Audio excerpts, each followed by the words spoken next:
first of all, let me give you a little, tell you how we plan on proceeding this morning. My name is Irwin Levin, I-R-W-I-N-L-E-V-I-N. I am the class counsel in the BMV case, along with my colleagues here from Cohen and Malad. With me is Tammy Rabb. Tammy is the class representative in both BMV cases and has worked very hard with us to reach today. I'm going to have some remarks, probably no more than 5 or 10 minutes max. I'll explain some things. And then Tammy is welcome to say a few words, and then we'll take whatever questions you might have. I'm going to try to get you out of here in not too long. I am proud to announce perhaps the most successful demonstration of what Hoosiers can do when they come together to confront government misconduct through the courts and to hold government accountable. This case is a textbook example of the way that our government works, the checks and balances that we all learned when we were in civics classes. Because here, the executive branch abused the citizenry, and it was the courts, the judicial branch, that was able to correct the problem. Many of you have covered the BMV cases for quite a while, but I'd like to just briefly go through a little bit of the history of where we've been and where we are today. In March of 2013, we filed the first BMV case. Tammy Rabb was the class representative, and it involved overcharges of driver's license going back to 2006. We brought that case. The BMV denied that it had done anything wrong, and after some skirmishes and some early battles, we agreed to a settlement for $30 million. After that case was settled, the BMV hired an outside law firm, unbeknownst to anyone, and then issued a press release that said, we now know that there are only a few other overcharges, and so we're going to give those back. Well, we took a deep dive into those fees, and we found out that there were over 100 other overcharges that the BMV had imposed on Hoosiers. So we filed the second case in 2013. The BMV waged a legal war against giving people back their money. This was what we call scorched earth litigation. But not only that, not only did they fight it, they denied that there were any other overcharges. And you don't have to take my word for it, because in the trial that we had in October of 2016, the judge made findings. So you don't have to take my word for it. Let's see what Judge Hanley said. Judge Hanley found that in September 2013, the BMV issued a press release saying that they had corrected all overcharged fees. That was untrue. He also found that in his court, they had filed papers in a motion to dismiss that said this: the BMV has addressed the overcharges on the fees that it charges. There is no likelihood that additional fees will be located. That was untrue. He also found that on February 21st, 2014, the BMV's commissioner, Donald Snemis, told the Indianapolis Star that any BMV credits that were arguably due and owing to the people of Indiana have already been issued. That was untrue. So because of the BMV's position, we were forced to take well over a dozen depositions. We were forced to look at an immeasurable number of documents and fight battle after battle. But in 2015, we went farther. We presented the BMV not just the list of the more than 100 overcharge categories, but provided them chapter and verse with the statutes and the regulations that went into those fees, showing them why they were legally wrong and showing them the amounts that should be charged. The law requires them to respond as to whether or not those are true or untrue. It took almost 8 months and the help of Judge Hanley to get them to respond. And finally, they had to respond. And the response was, yes, you're right. Over 100 categories of overcharges. So what happens then is they admit that, but they make us go on to try the case. So we went and we had a trial before Judge Hanley, a full trial, and he came down and said largely, the plaintiffs are right. You owe this money. And in there, he made this statement. When the BMV had said, we are paying these as we learn about them, so there's no need for this lawsuit, he said this. The court concludes that the undistributed portion of the $28.75 million in refunds have been issued as a result of this litigation and the efforts of class counsel. So you don't have to take it from us trying to pat ourselves on the back. The judge found that were it not for this litigation, money would not be paid back. The judge then scheduled another trial to really drill down on the numbers, and at that point, the BMV agreed to pay the settlement which we're announcing today. That settlement represents full payment of all of the money that it owes. Now, let's look at the settlement terms. And by the way, we will have a press kit for anybody who wants one when you leave today that will include these boards that I'm going to use, so you don't need to memorize it or write them down. We have it all for you. In addition, there's a copy of the findings of fact and conclusions of law, and you can access the settlement agreement. Is it in the packet or not? Okay, so it's in the packet as well.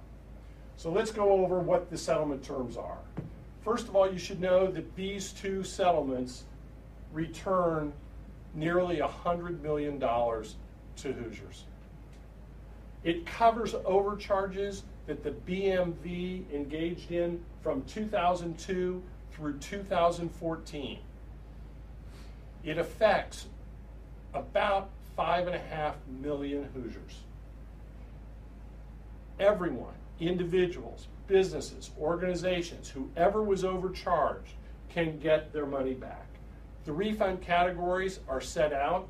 They include registrations that most people who have a car or a vehicle pay every year, driver's licenses, identification cards, and other related fees. So in a nutshell, it covers any fee that was overcharged during that period of time. There is a website that has some of the documents that you may want to see, although we've tried to provide you with hard copies in the press kit. Now,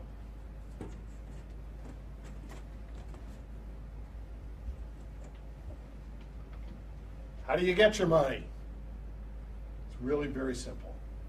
Generally speaking, Hoosiers will get their money back as credits in your next BMV transaction. Credits in the next BMV transaction. The intention of the settlement was to be painless and seamless, and that's what I think we've achieved. Now, to drill down a little bit, as to those fees that were overcharges from 2002 through mid-2006, the BMV destroyed their records for that period of time. So we, as part of the settlement, arranged that there is a button on the home page of the BMV site that you have to click, and a short form comes up, and it lists the fees, and it has the years. So if you know that you had a car that you registered during those years, all you have to do is check the box. If you got a driver's license during those years, all you have to do is check the box.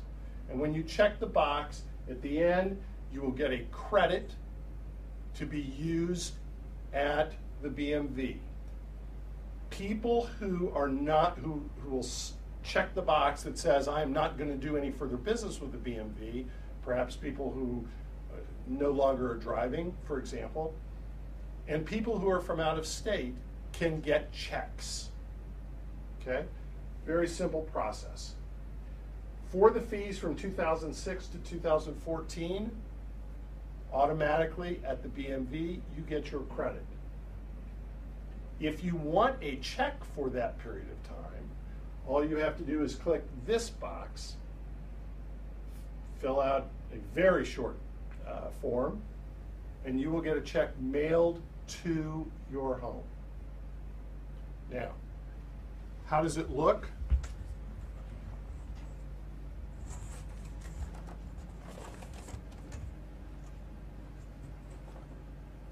This is the home page of the BMV. On the right side, there are a number of what I'll call buttons. This is the button that you click to get the claim form for 2002 through 2006. And this is the button you click if you would rather get a check rather than a credit. And very simply, this is the end of the litigation of overcharges that went back over a decade by the BMV. We're very proud to be able to be here today and share this with you. And at this point in time, I'm going to scoot some chairs around and let Tammy give you a few words, and then we'll take questions. Here, please.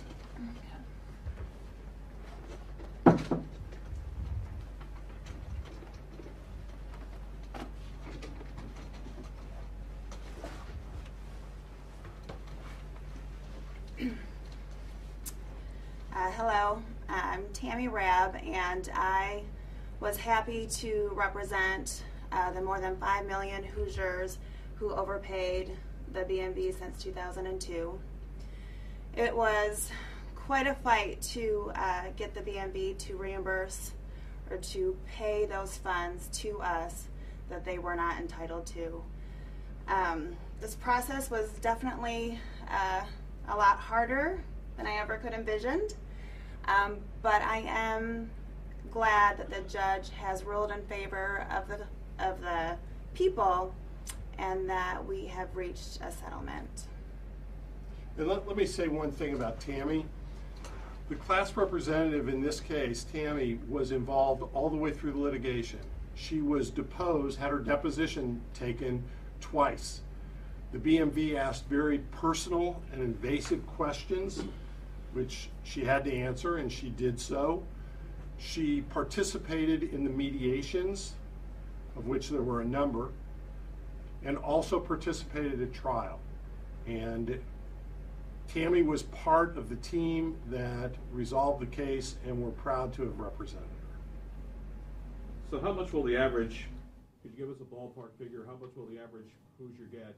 And one of the things that always pops up in class action lawsuits is, you know, the plaintiff, the class will get like, you know, maybe $5 or $6, and the lawyers get $1 million. So sure, I'll address them. Let me address them separately. First of all, I'm not sure there is an average. Of course, there's a mathematical average, but it could be anywhere from $1 to $50, depending on how many years, and also depending on how many cars you had and that kind of thing. So I would say a rough range of, you know, $1 to $50. Could be more. Doubtful that it's going to be less than that. With regard to the attorney fees, I want to address that very directly. This case took the lawyers who are in this room 4 years of effort. We worked hard to get the accomplishment that we did. In addition to that, we put out $1.5 million of our own cash money for the expenses of this case. That was a risk that we took, and we were happy to take on behalf of Indiana Hoosiers. But this was a highly risky case against the government.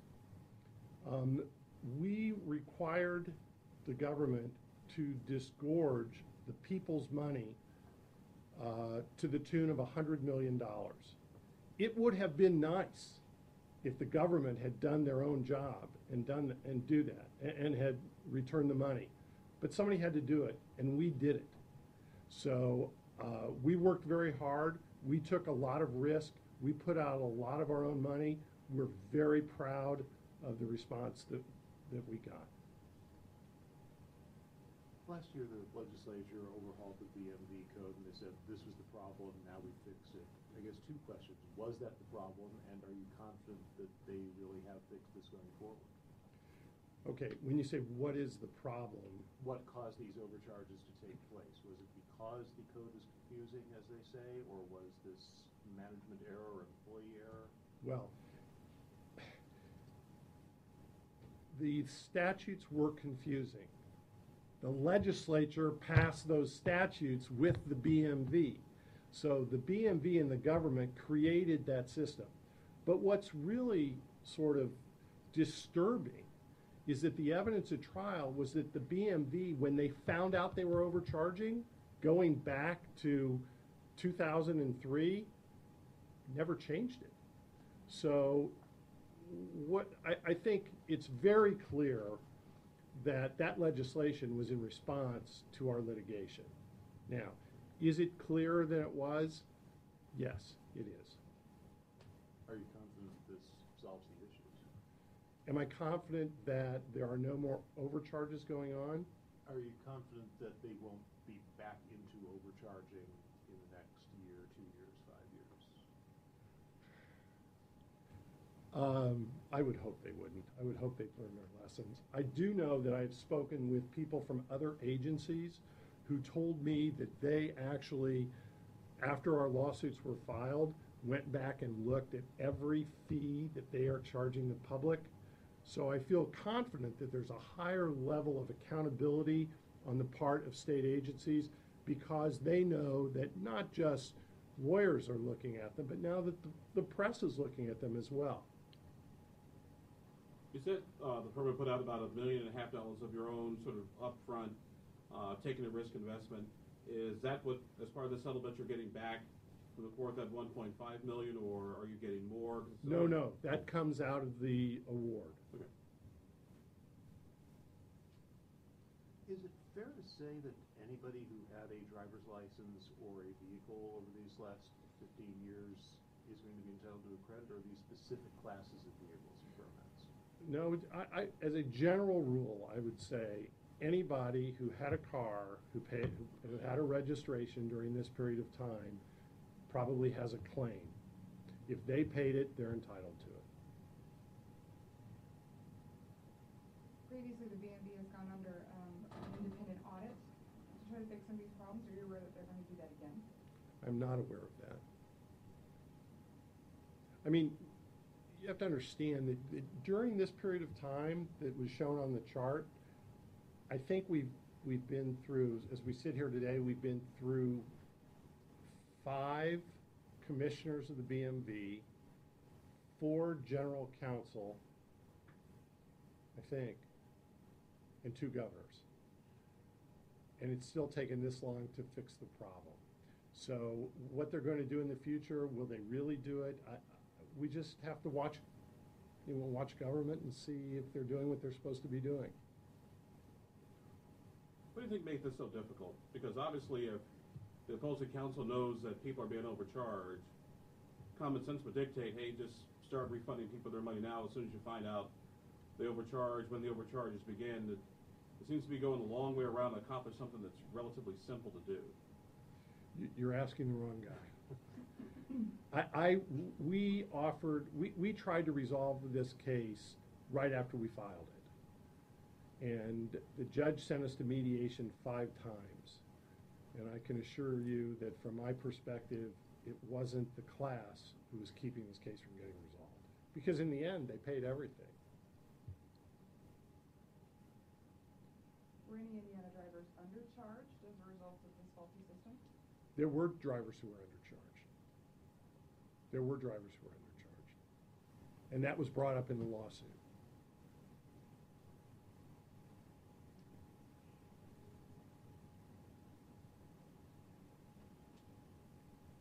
what are you gonna do with your $50? I'm not sure yet. Tim, can you spell your first and last name? Sure, it's Tammy, Tammy, and last name Raab, R-A-A-B as in boy. You know, we've done a lot of cases, as a lot of you know. We represented survivors of the Holocaust against Swiss banks and against German industry. We represented adoptive parents in Indiana against Department of Child Services for not paying the amounts that they're owed. But this case was really unique because in this case, there were really no disputes by the end that the state owed the money. And there were no disputes that over this long period of time, the state became aware of overcharges and didn't do anything about it. So it's really rewarding to have worked this hard and actually got what we consider to be 100% benefit on behalf of the citizens. So this is a case we're extremely proud of. When you say 100% benefit, it's a settlement, obviously, so you're saying that the around $100 million that was found to be taken from drivers is the $100 million that was found and is now going back?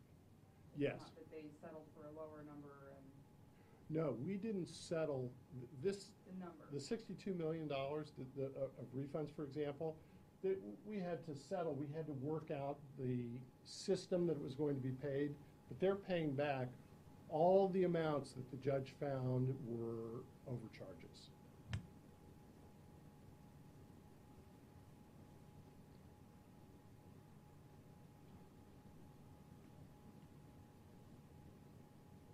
Thank you.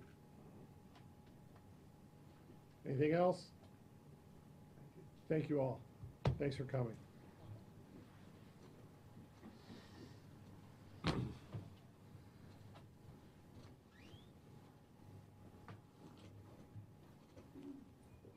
Jimmy, you have those. Did she leave? Did she walk out one? Okay, oh good. It's just That's what you're going to ask for, wasn't it? Yeah.